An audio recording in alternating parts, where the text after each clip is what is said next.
Welcome to Totally That's Stupid. My name is Reed Hitchcock, And I'm Jonathan Bush. and we're here to talk about cars and other things about life. But today we're thinking about cars. We talk a lot about different cars, just all different cars. We sort of maintain that we can drive anything and enjoy it, right? I mean, that's sort of one of the tenets of our Totally That Stupid. Are you stupid enough to drive this car? Yes, I am.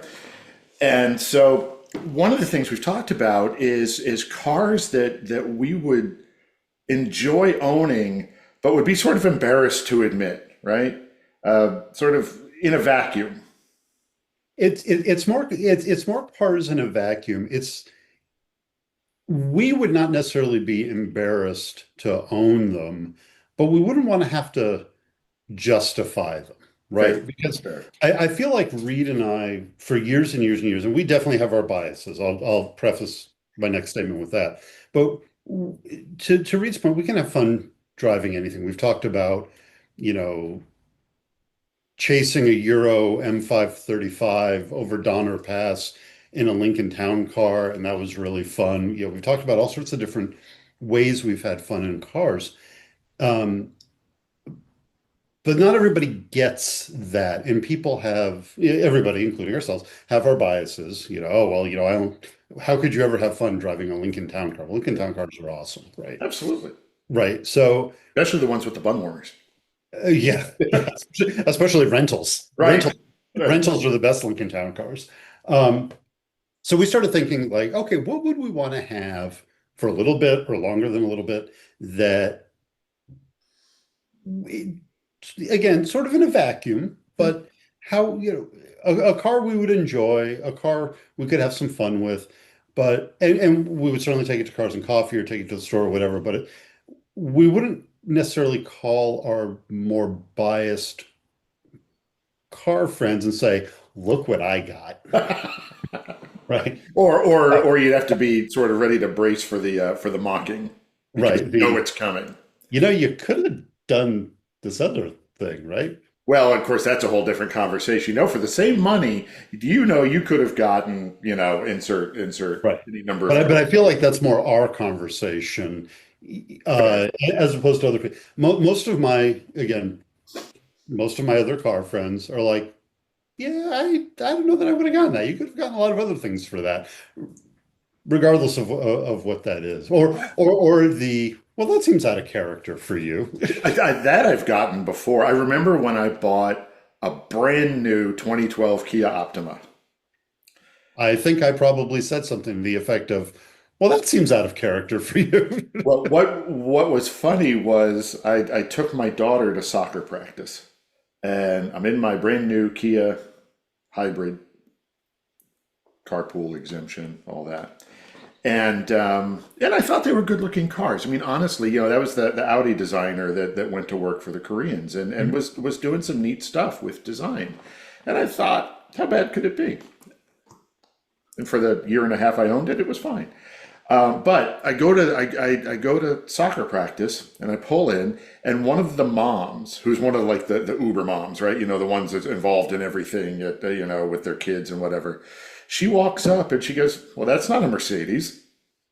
And you want to say that's very astute of you, but you're kind of like, just trying something different. Right. And that's when I'm thinking about these cars in a vacuum, or I think that's sort of what we're calling it. Is there is that conversation, right? Well, that's not a what I normally drive. Well, no, it's not, but that's part of the appeal to me. I want to drive this. To your earlier point, I don't necessarily want to drive it for long. I mean, I'm very good at not driving cars for a long time if I see a squirrel, but. But I do like to play with different things, and to me that's part of car enthusiasm is different things, changing it up a little bit, and maybe getting a little bit of that reaction from some people sometimes. Hmm. Like, really? I mean, not so much from you. Like when you start criticizing my cars, like I take it personally. But That's good because I generally mean it personally. oh, I know. Most other people, when they ask for car advice, I go, hey, that's not a great idea. It's not personal. It's just, it's a floating conversation. It's gonna float away. Who cares? But when you're like, I think I'm gonna do this, like, dude, you're not gonna do that. You're just not And gonna, sometimes I still do anyway. More right? often than not, the car gets sold because short Squirrel, attention span and right? Squirrel. yeah. Yeah, I think about our friend Jay and his eclectic collection of obscure German cars that he seems to get sort of, I don't know, periodically, mercilessly mocked for, but they're actually really neat cars. And he has the sort of ability to withstand the criticism and keeps leaning in hard. I sort of admire that about him because he's got a neat collection of wackadoodle cars. Well, he does, and his cars are generally very interesting. But he's also, I mean, he's committed to the bit, right? Oh Like, yeah. it's not like, oh, I'm going to sell all my cars because, and not that I don't think he gets mocked by a lot of, I think he only gets mocked by one person we know. Fair. And if you're watching, you know who you are. That's right.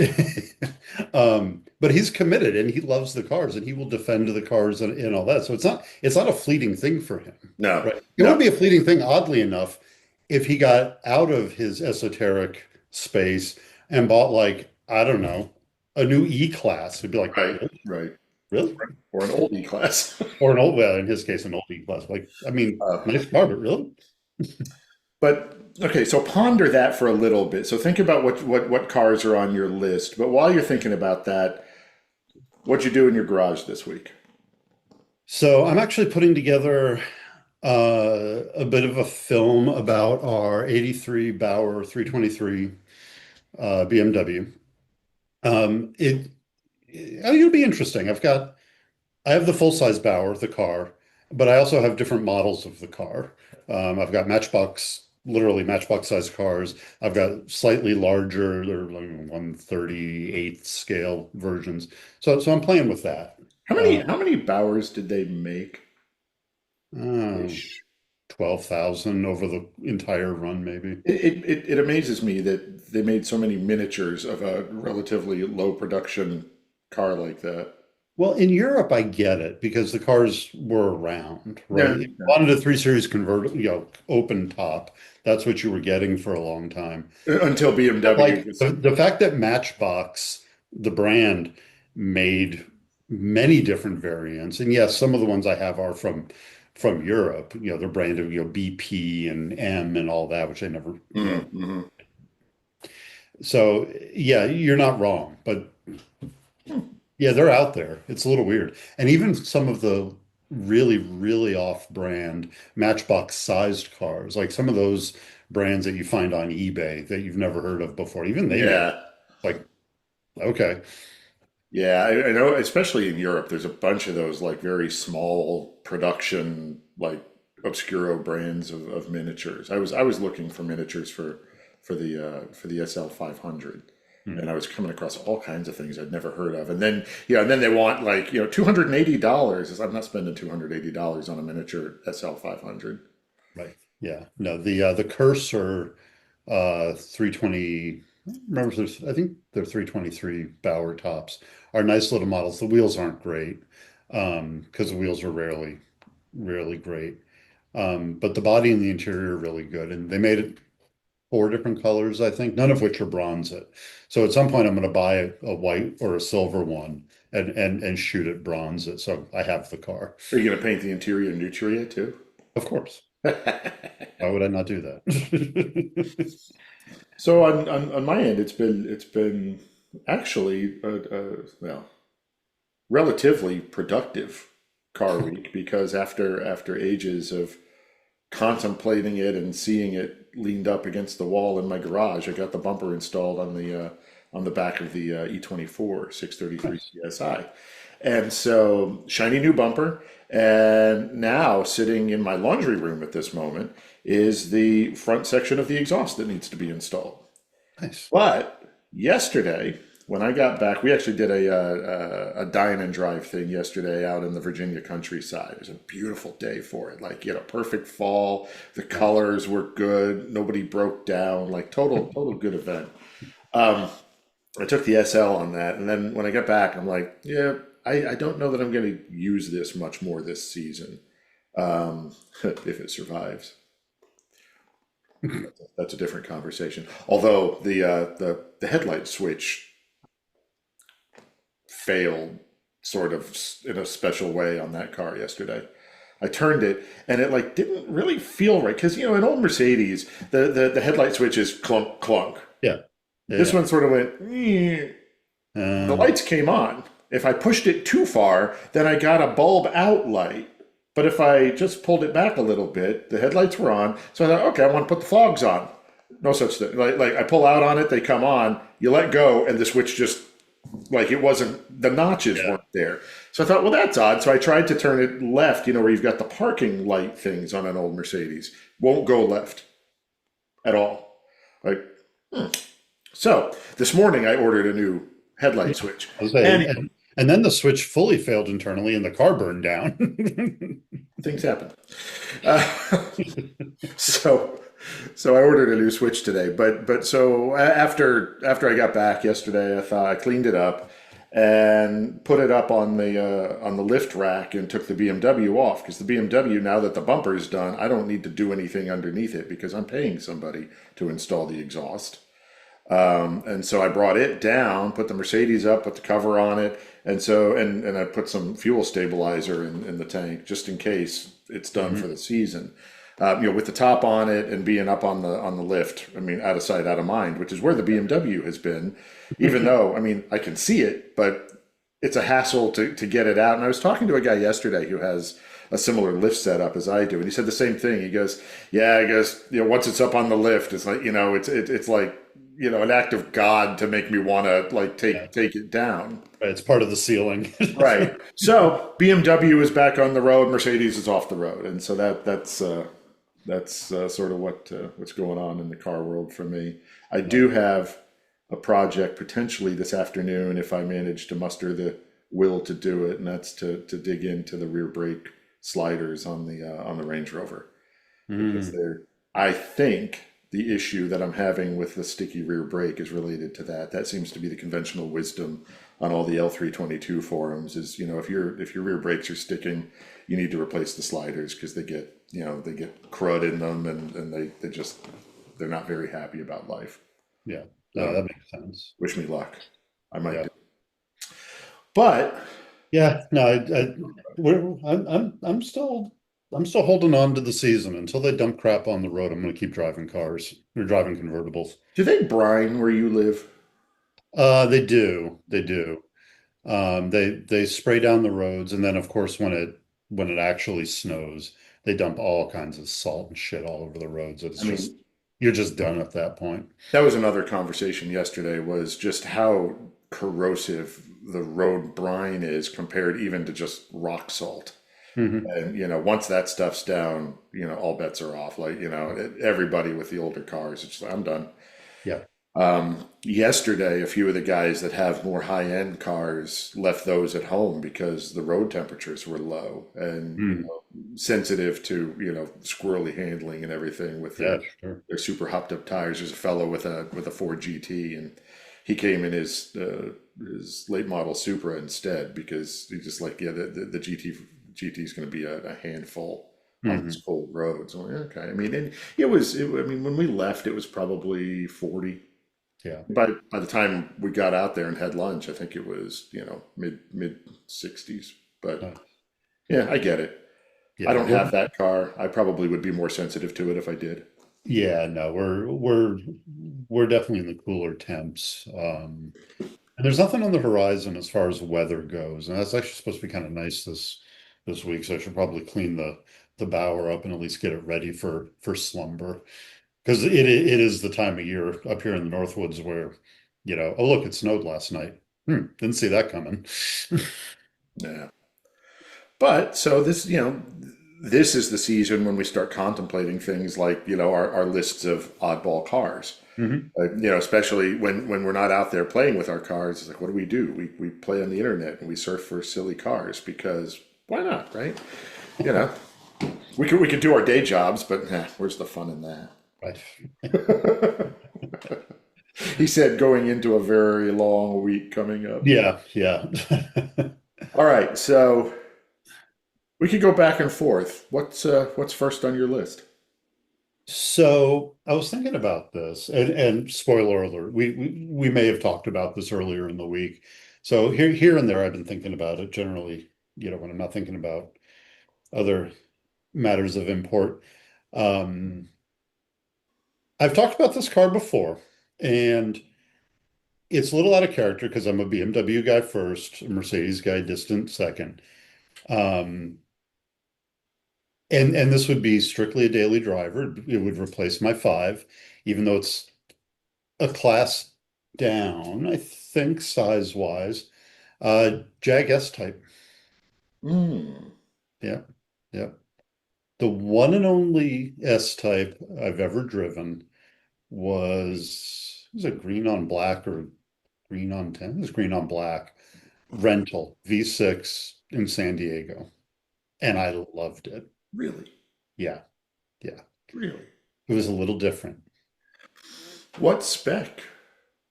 Uh, the six-cylinder rental spec. Really? Okay.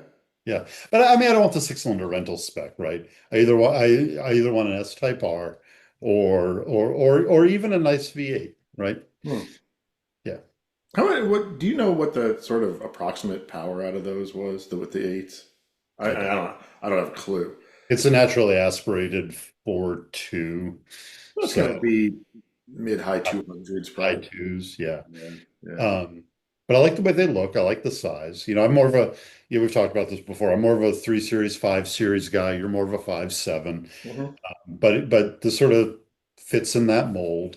Yeah. Uh, you know, they're Ford era, so they work a little better.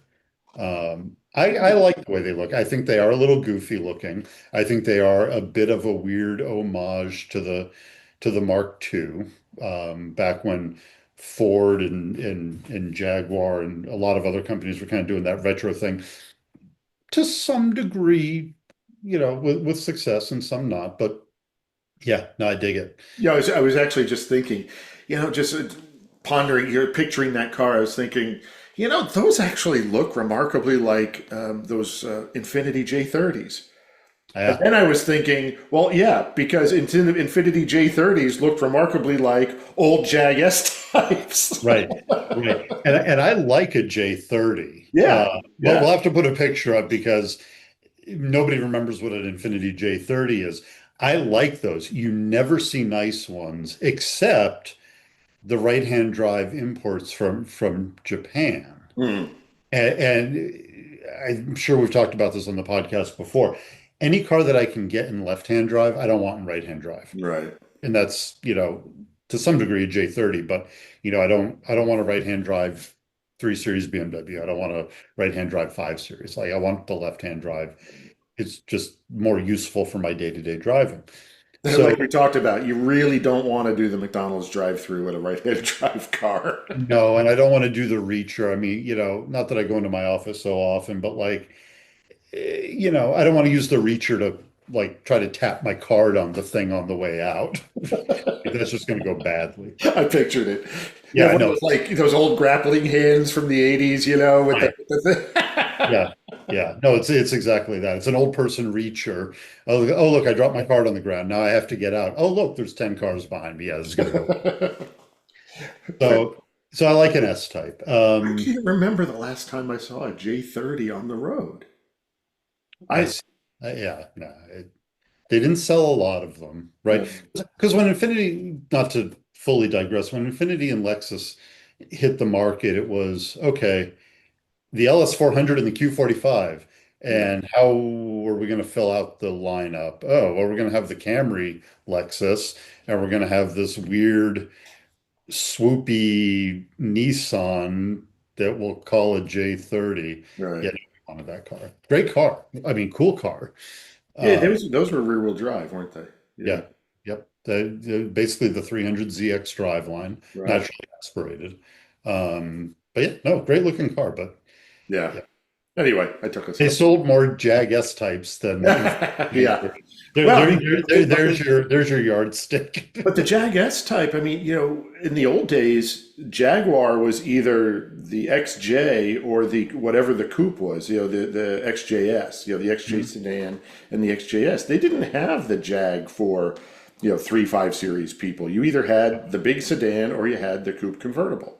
Right. And so, I mean, I think when they did the S type and the X type, all of a sudden, but people that sort of, ooh, I've always wanted a Jaguar, all of a sudden they could buy it for sort of, high Passat money, Right.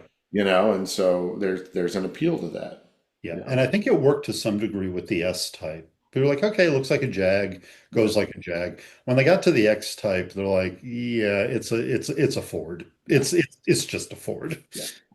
I Uh, think that's right. Other yeah. than the wagon, didn't they had the wagon version of the X type that was kind of funky. Well, and they had the stick sedans too, Yeah. right? And they were all all-wheel drive.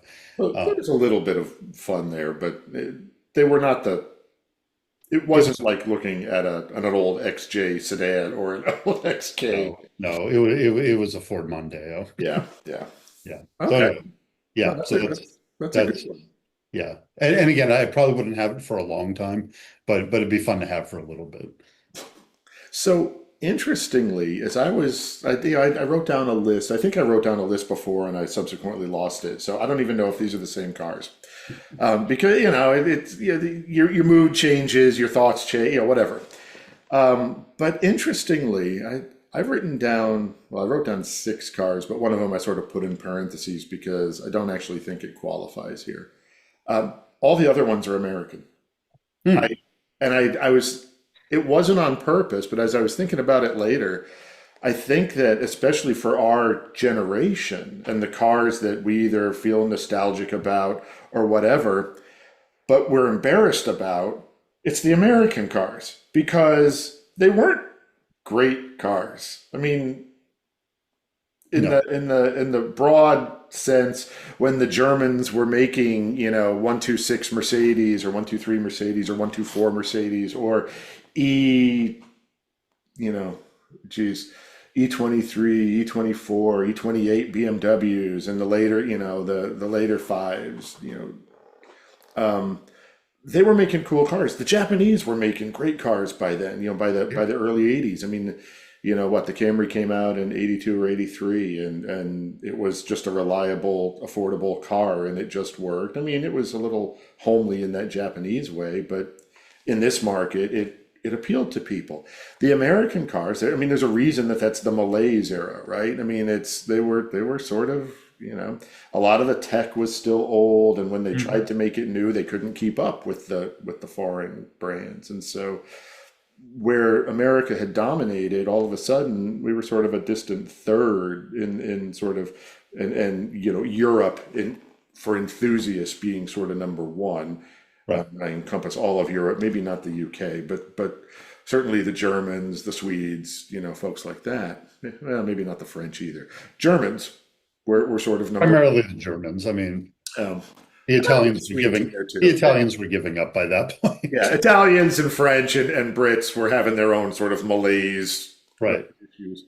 And then Japanese were second, and Americans, were kind of third. But one, again, several of the cars that I like are sort of from the 70s through the 90s. One of them actually goes into the 2000s.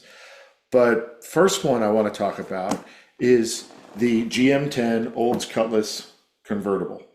Mm. Hmm. It's front wheel drive. It's got that goofy hoop on Yep.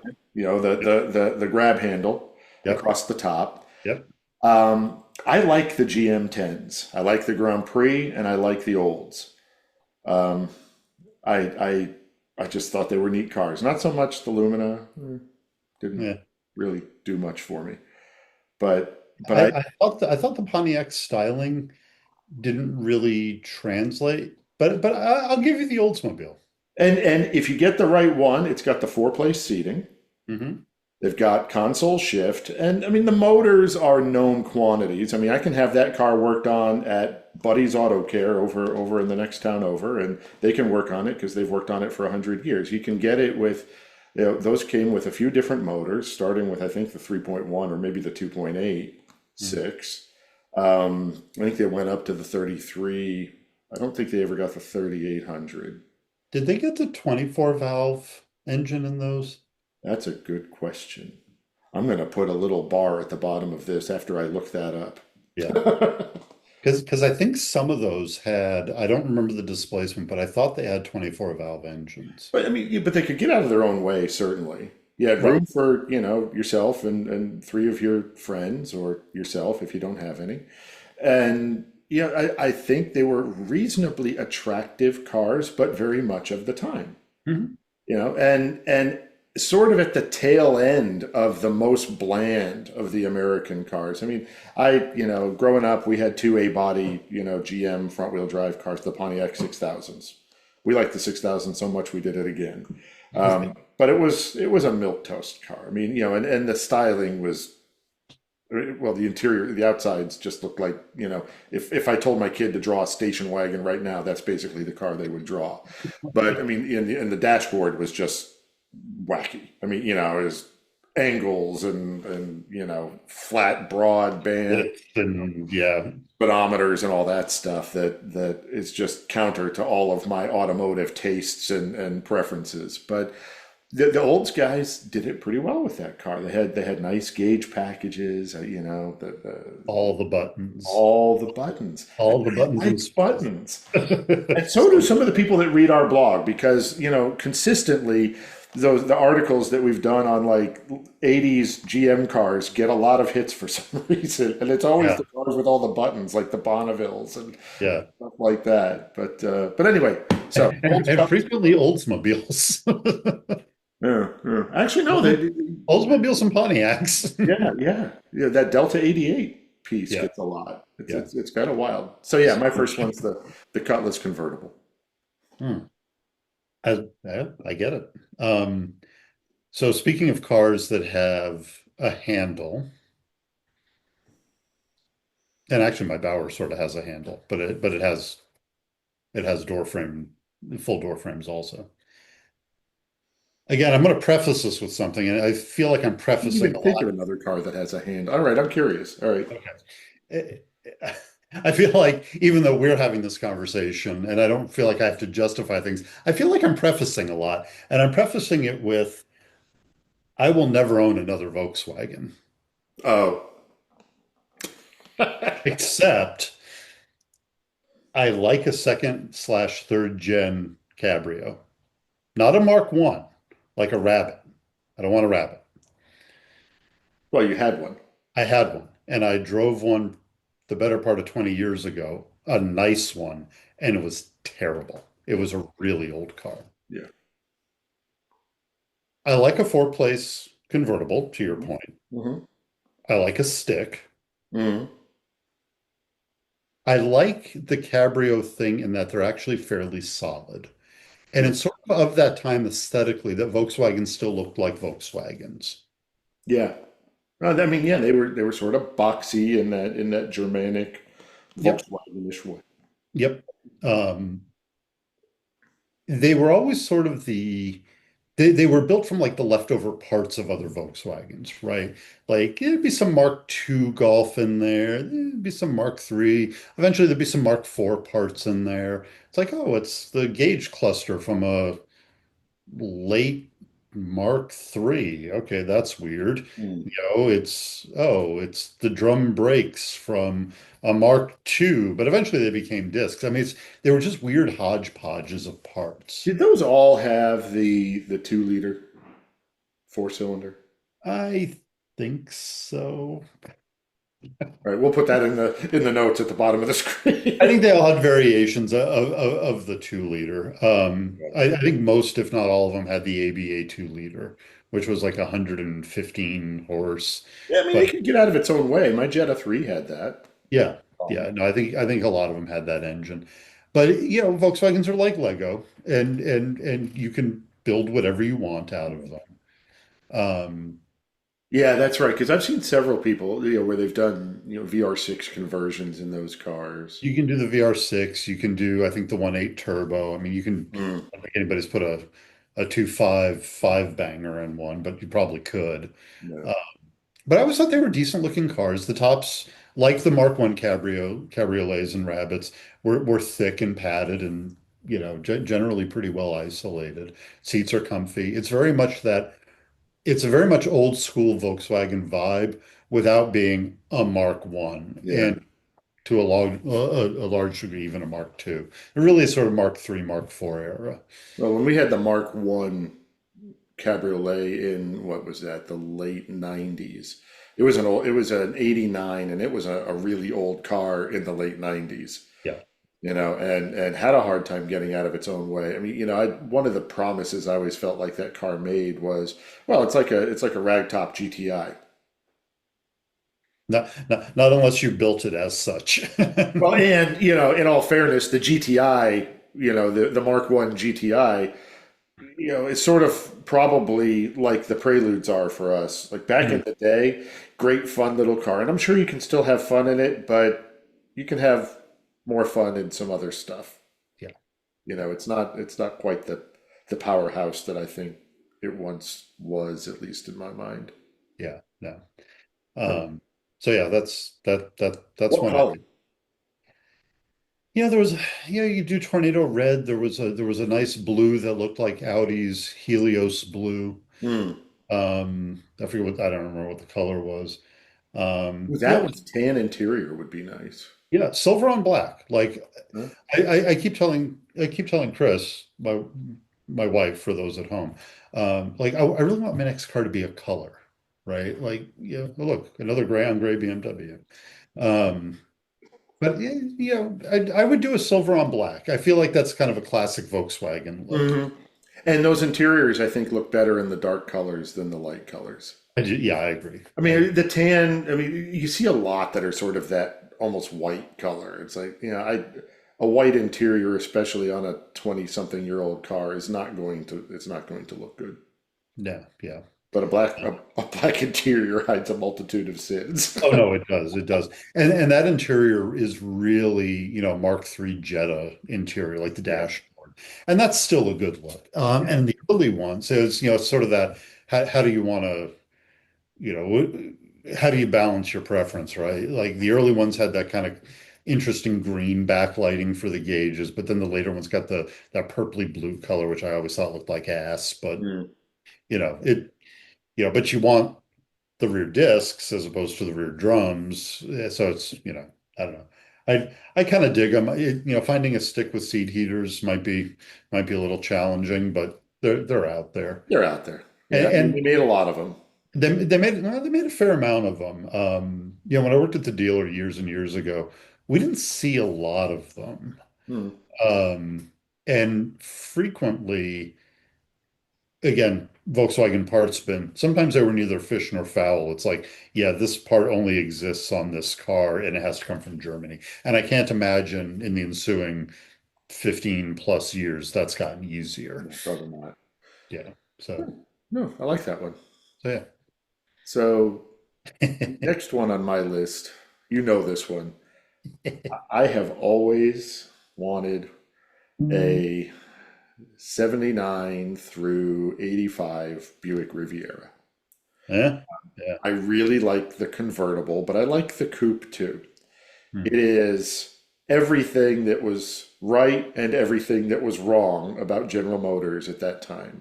That car was front wheel drive with a big motor. You get 5 liter or 5.7, depending on the model and the year. They had a nice sort of swage line down the side. Um, the AC was cryogenic, still is. The parts are all readily available. But they've got that vertical back window that was so typical of luxury cars at the GM, everything just about at that Mhm. time. Any four-door sedan or coupe had that vertical back window. With the convertible or the coupe, they both did. You could get the coupe with a glass sunroof, Hmm. and it just, to me, so my aunt in Texas had two different Rivieras, and she'd let us take them out. Yeah, take the cars out. My sister was driving them when I was driving later on. But we could cruise around. It's a great cruising car. I think especially the convertible, in my mind, and this is subject to debate, and I'm not going to fight anybody over it, but it's very much a GM 1980s interpretation of the Rolls Corniche. I stand by that. It's again, it's a four-place convertible. You know, if you get the convertible, it's got that sort of luxury coupe thing. They all had either leather or velour, and the velour is just sumptuous, right? You know, it's so 80s. Didn't have a center console. You could have gotten it with sort of what they called a center console, which was basically just a box between the front seats. Yeah. You know, they had that really flat floorboard because front wheel drive. The steering was super light, you know, just in that very 80s Cadillac, Buick, Oldsmobile, full size car way. You know, you could turn the steering wheel with the fake wood Hmm. inlay in it with your pinky finger. I mean, you know, it's a cruiser. It's a ride around with your friends with the top down, your sunglasses on, sort of interpretation of the Corniche. And I like them. And I want the GM stereo with the graphic equalizer, What do you five think? bar. What do you think over the course of both of those cars' production runs? And they made the Corniche a lot longer. What do you think the cross shop was between that and the role and the equivalent General Motors product? Do you think it was zero or zero? No, no, I beg to differ. I think in places like West Texas, when the bottom fell out of the oil market, all the folks that had been driving Corniches went and bought Rivieras. I would be hugely interested in seeing some data to back that up. In fact, I would be interested in seeing any data to back that up. Now, our fathers were frugal guys, right? Like, you know, they'd spend the money if they really wanted to. But like, my father liked K cars because they were good value. He never owned one, he never thought about buying one, but he admired it because it was a good value. Yeah. I'm trying to scale that to, my father made a lot of money in the oil business, but instead of buying that Corniche, I think I'm going Riviera. And No, those aren't the and people I I'm can't talking get about. there. And I can't get there. I'm not talking about those people. I'm talking about people had money that they made in the oil business and then lost it all when the bottom fell out. Why wouldn't they just keep the Corniche they have already? They can't afford to. They have to sell it so they can make their house payment because the bottom fell out of the oil market and they got no money. Yeah. I'm telling you, I'm telling you. And then they went and bought a Buick. Their wife was driving the Rolls. Sweetheart, we can't afford the Rolls anymore. Rolls has got to go. Here's your Buick. Love it. Okay. And you know, with the convertible, you have your choice of white or burgundy, Hmm. which I always thought was fascinating. They all had burgundy interiors, I think, on the Rivieras, or the majority did. I think they had a maybe there were a few that had tan, what have you, but by and large, they all had the majority had burgundy interiors, and you can get them in either metallic burgundy or bright white, you know, refrigerator white. Hmm. I think in the convertible, I want the burgundy, but I like think in a I coupe, think I think you'd have to. yeah, because a white, I don't want a white Buick. I think that's a step too far for me. They all had white tops too, I think. But you know, nowadays you can get the top in black or whatever. Hmm. The coupe, I actually saw a really pretty. It was an early one. I think it was a '79 or an '80. You know, the absolute worst time to buy any American car, but whatever. Right. Um, Right. emissions was at its worst, right? You know, Yeah. I mean, Yeah. it had a V8 that probably put out 87 horsepower. Yeah. Right. Right. And But computer engine control was like, oh, it's like that old a Cadillac, Commodore VIC-20 in the trunk. or the Cadillacs that had the V8 6.4s. Yeah, Yeah. yeah. Anyway, but I saw a really pretty metallic green on tan Riviera, and I thought that's not an unattractive car. I Yeah. don't think I want to live with it for the rest of my life, but I would play with it. I would agree with that. And I think there's always going to be a market for that car, especially as the younger Hmm. generations, um, again, not to digress completely, the younger generations seem to be um, attracted to those cars that we shunned in our youth because they were current and American and whatever. But like the younger generations are really sort of fixating on American luxury cars from the late 60s through the 80s. It's like, Hmm. yeah. So Buy now. You could make money on that. And you can get them for. I mean, you can get a nice one for 10 grand, a really nice one. Mm. You get a super low mileage one for like 15. I mean, there's guys trying to sell them for 30 because they're trying to pump the market up. But I mean, you can get a crappy one for like 4 grand, Yeah. but still like running and driving Yeah. anyway. And that's a convertible, the coupe. I That's don't know, convertible. 2 grand, That's 3 grand. We'll have to look for that for a cheap heap of the week. yeah. Yeah. So what you That's got next? that's hilarious. Car I admire.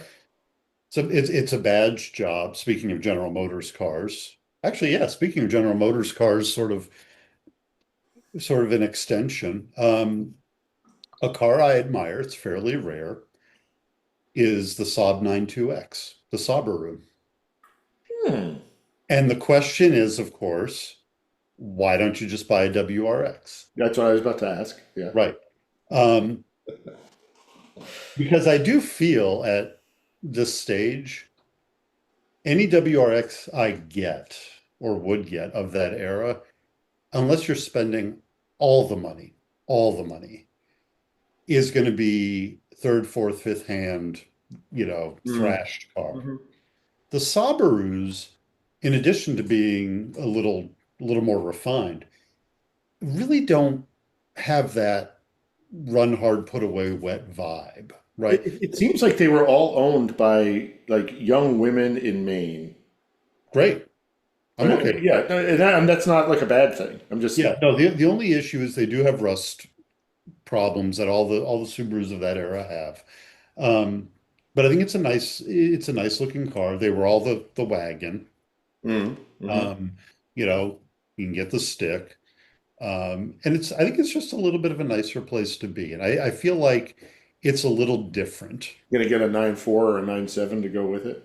No, no, no. Although the 9.7 with that I guess it was the Arrow, the Blazer one Yeah, yeah. with the hot rod LS in it. Mm, that could be its own brand of Probably car. not, but I get it. Yeah, But if yeah, you did, I would understand. yeah, yeah. I'll put a parenthetical around that one too. No, I like the 9.2 actually. I have in the past when I've looked for that vintage WRX, I always wanted one of the like the '02 WRXs with the big round fog Yeah, lights. bug guy. Yeah. Yeah. Or the big round headlights, yeah. They were neat cars. And the Saab version, I mean, I don't know if I'd use the word refined, but I know what you mean. And I like a lot, like I like some of the trim stuff that differs. Just, the Saab touches that they threw Yep. at them were kind of cool. And I like a Saab. I I mean, like it. we had that 9.5 wagon that's sort of the same vintage. And it just, it was cool in its own goofy Saab way. Mhm. And it's one of the things I like about the Range Rover is that stupid key in the middle on Yep. the console. And I guess the Subarus didn't have that. They followed the Subaru. I think Yeah, no, I don't think those ever had that. But what's nice is if you wanted to modify your 92X, pretty much everything translates over, yeah, right? yeah, So you can have a little hot rod 92X, but it isn't like some 18-year-old's hot rod yeah. WRX. No, that's fair. No, I could get behind that. I don't even know that one's that sort of embarrassing. I mean, if I show up at a concours event in Bedford, New York, in a Buick Riviera, I have a feeling that I'm going to walk away with sort of the joke prize, right? Right. I think a clean 9.2X, like if you found a really nice one, like I feel like that's a respectable car. No, no, it's not the embarrassing part. It's the constant question of why don't you just buy WRX? There's a lot more of them, That's okay. Yeah, no, that's right? I mean that's where that sort of yeah. falls. You'd answer that question a lot. Yeah, Mm, yeah. First, what is it? And then why didn't you just buy a WRX? yeah, no, that's And I feel like a 92X is a little under the radar. Like a really, really clean bug-eye WRX ain't a cheap car anymore. no. And I don't know that 92Xs are either. I've never looked for one, but I don't know. I feel like they're reasonable, and again, I mean, while people knew what they were back in those days, because Road and Track wrote about them or whatever. Yeah, newer enthusiasts, it's not something they think about. I mean, a lot of the kids now haven't even heard of Saabs. Right. Although there's a young guy that shows up, actually he and a buddy that show up at our Cars and Coffee that have old Saab, like GM era Saab 900, like Oh V, yeah. the hopped Yeah. up. So okay, that's kind of cool. Like, and I like that you're into the wonky Yeah. whatever. But no, I like that one. A guy I used to know here had, for a very brief amount of time, had a 9.3 Vigan of that era.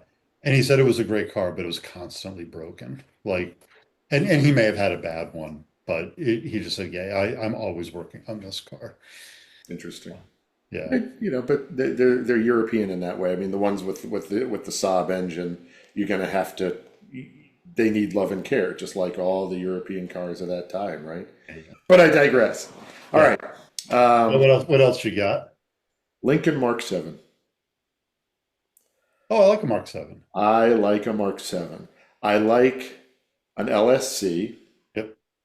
and I'm a little torn because I like the early LSC with sort of the flat disc wheels. Hmm. They're almost like I can't even think. Sort of a Ford version of like the Mercedes Gully Deco wheel or something. Yeah, yeah, yeah, yeah. No, I It's a know the flat one. face wheel, but I also like them with the spoke wheels. The thin spoke alloys, Hmm. and I like them with the BBSs.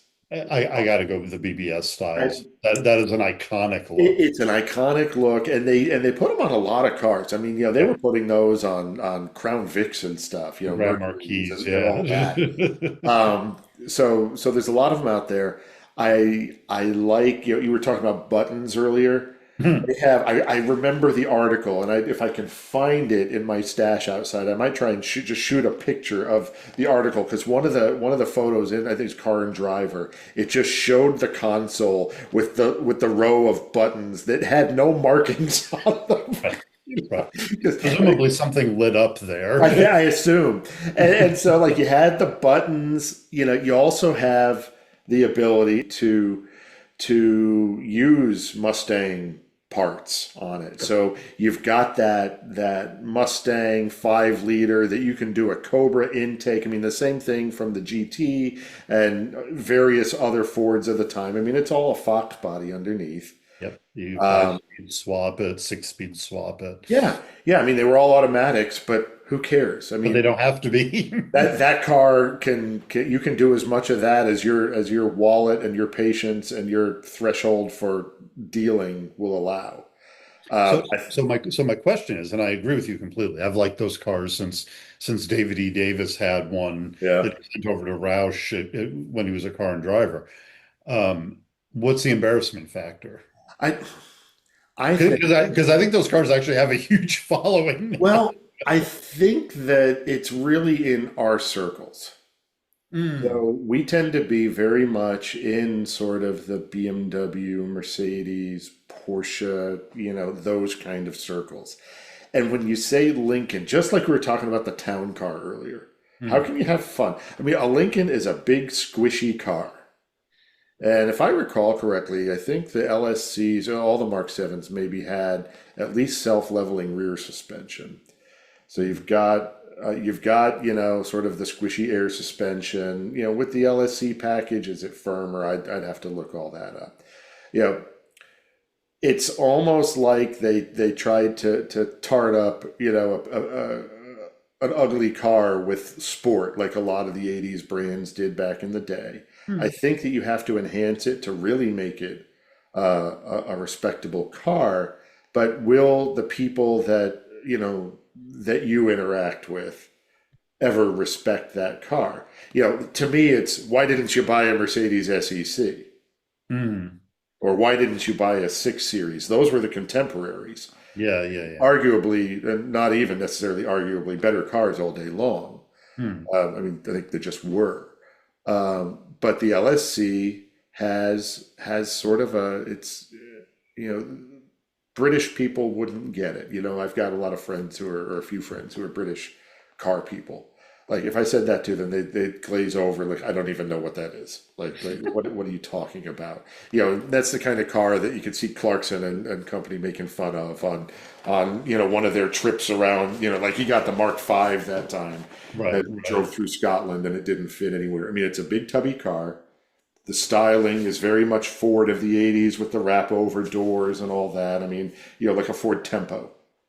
And I'll argue with you that it's a big tubby car because what I have found when I come across cars of that era, Yeah. um, and I haven't been next to one in a while, they're actually not that big. And don't forget, and it may be a modified Fox platform, but it's still a Fox platform. And if you stand next to like, a Mustang GT or an LX 5 liter or whatever, they're not big cars. They've gotten smaller. I mean, oddly, they've all shrunk. Yeah. That was the thing. Yeah, we've talked about this before. When my buddy Rob got his Black Six series, went over to his house and looked at it. I'm like, this isn't a big car. No, no, the What I six is not a remember, big car. right? Like it, and they were sort of comparable sizes. I mean, the SEC was a decent sized car, but parked next to a new S Class, it's dwarfed. It's like parking an old air cooled 911 next to, my neighbor's GT3. Oh my God! Like the GT3 is, or the old one is a two-thirds scale. Right. Yeah, no, it's kind of weird that way. I guess what I'm thinking by saying tubby, big and tubby, I'll concede it's not big, but they look a little bulbous. Yeah, They yeah. just No, it's an 80s part of that Ford. I mean, it's yeah. styling of that time, right? They just have that look to them. But I liked, they had the Euro style front ends. That was early. First US cars that had composite headlights. Yeah, and they had the composite headlights. They had the fog lights. Do you remember the ad that for the Mark Seven where they show the full front end of the Mark Seven and then just like a part of the front end from the Mercedes SEC? And that was the comparison that Ford was making or Lincoln was making in the magazines. It was a two-page ad. I'll have to see if I can find that too. I don't remember that. Oh yeah, yeah. I mean, that was they were targeting that, and it's sort of like the question you asked earlier. The cross shopping. Did a lot of people cross shop SECs and LSC Mark Sevens? No, no, no, they didn't. Uh, you know, Maybe if they were like my dad with his, you have to get an American car, company car Right. policy, they say, well, I really want the Mercedes, but I guess I'll get the Lincoln. But you still see nice ones, and to your point, there is a following for it. But I think there's probably a following for the Subaru too. I'll bet you there's like a group of people that are all in on their Subarus. Oh, I'm sure there are. Um, but I do think that people in the car circles that we walk around in would sort of go, huh? Hmm. You know, aren't you a Mercedes guy? It's the Kia thing. Like that's Yeah, not yeah, Mercedes. No, yeah. No, it's no, no, it's a Lincoln. And you know what? I turned it up to 11 because I could. right, and it'll boil the tires from here to next week. Oh my God! And it would, right? Oh, it would. Yeah, no, You I know. you, you do brake stands in that car? Yeah, yeah. No, I like those. I always have. We wrote about one ages ago. It was an aftermarket convertible chop on an Yeah. LSC with basket weaves, and it was like, yeah, they wanted not a lot of money for it. It was for Yeah. sale for a while. And they're a good deal. I mean, I think a lot of the cars we're talking about are generally available, cheap, relatively speaking. I, so just looking at my list. You can have an S type by the end of the day if Yep. you're not picky. You can have an S type R probably by Wednesday if you're really looking. Second, third gen Cabrio, a little harder to find. I think they didn't sell a lot relatively, and they do rust away. Yeah. I Yeah. think if you look in warmer climates, you could find one. Sort of same thing with Subaru. Like I think because nobody knew what they were back then. Because going back to the Lexus Infinity model, like we have our core car, and now we have to fill out the line. And Yeah. it got real weird when GM took over Yeah. Saab. It's like, oh, we're gonna have some Saab SUV, or we're gonna have some GM SUVs, and we need a small car. Well, we own a stake in Subaru. Let's do that. So I mean, it got a little weird there. Um, and I mean, the cars were totally an afterthought. So again, I don't think there's a lot of them out there. So Yeah. finding a decent one might be harder. It's not like finding, that one-off Ferrari, whatever. I mean, they're Yeah, out there. You oh, just they're you out. just have to be patient. Anyway, no, I agree. So that's number three for me. Okay. It's funny now having gone through the list. Like, am I super motivated to go buy any of these? Not particularly. Not really. I, you know, I'd love to, have some like car share setup thing where you could just like play with it for a month. Hmm. But I mean, I say that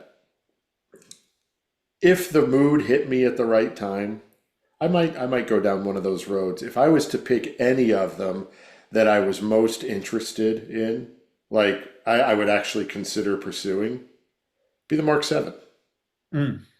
I I've always had like a thing about owning one of those. Again, I've driven a Riviera before. I know what it drives like, Hmm. and I do like to drive. So the Riviera, I think the fun factor, fun in that sort of broad sense, anything can be fun. I think the fun factor would be very limited on that car. The olds, they're cool. They're they're they're, They are cool. they're funky. I think finding a nice one would be a huge challenge, and I think that I'd get in it and be pleasantly or not reminded of my parents' Pontiac 6000. I think those cars, especially the convertibles, most of the not great ones have fallen off the road already. And Maybe. what's left, again, not that they made so many, but I think I think if you wanted a nice one, you could find a nice one. Um, I might worry about the premium that people expect for a nice one. I mean, and I think that's part of it too, is like how much are you willing to pay for a nice Cutlass convertible? I think what people probably want for a nice one is more than I'm willing to pay. hmm. Yeah, it'll never be a $25,000 car in my mind. No, no. I mean, Eventually they might be, but not to me. yeah, I have to look at what those sell for on Bring a Trailer if they've ever had one. Yeah, I think they must have. I'll check. I'll yeah, add that to the bottom of the screen. right, right. So which one would you like be most likely to acquire? At this point, I'm probably looking at, I don't need another convertible. Um, I feel like, as a winter drive around car, it's a toss up between the Subaru and the Jag. Hmm. You know, If I were guessing for you, I would see you in the Jag. I do like the S type. I think, well, you've said that for a long time, Yeah. and I feel like the Subaru, you're very comfortable, as I've observed, in the 5 Series. Yes. I think midsize has suited you in midlife. I would agree with that. I did grow out of my 3 Series cars. I mean, we still have the 323, but that's not an all the time car. I think Uh, the Subaru is a small car. I think it is too. Actually, a friend of ours had a Bug-Eye WRX wagon ages and ages ago when the cars were new. And even back then, I remember thinking that's a small car. Hmm. So I feel like it's probably the S type. Um, So if folks have actually made it this far, I would love to see comments at all. I would love to see comments that about cars that are sort of on your sort of secret list. yeah, Could be anything. No judgment here, obviously. Reference Buick Riviera. Um, judgment-free zone. Nobody's going to mock you. Well, at least we're not going to. Other people could, I suppose, but we can't control. Well, I guess we could control that, but we're not going to. right. But yeah, I mean, drop a comment. What would you have? I think about your friend commenting on another one of our videos about his LeBaron GTS. I wonder if that's a car that he would want now. Because and would that be embarrassing? I think in similar ways to some of the cars, or not embarrassing again, but would you want to own that and explain it to your friends? Right. Right. And I think in his case, he probably wouldn't. He's a pretty he's a pretty hardcore BMW guy now. Maybe if it had CarPlay, he'd want Maybe. it.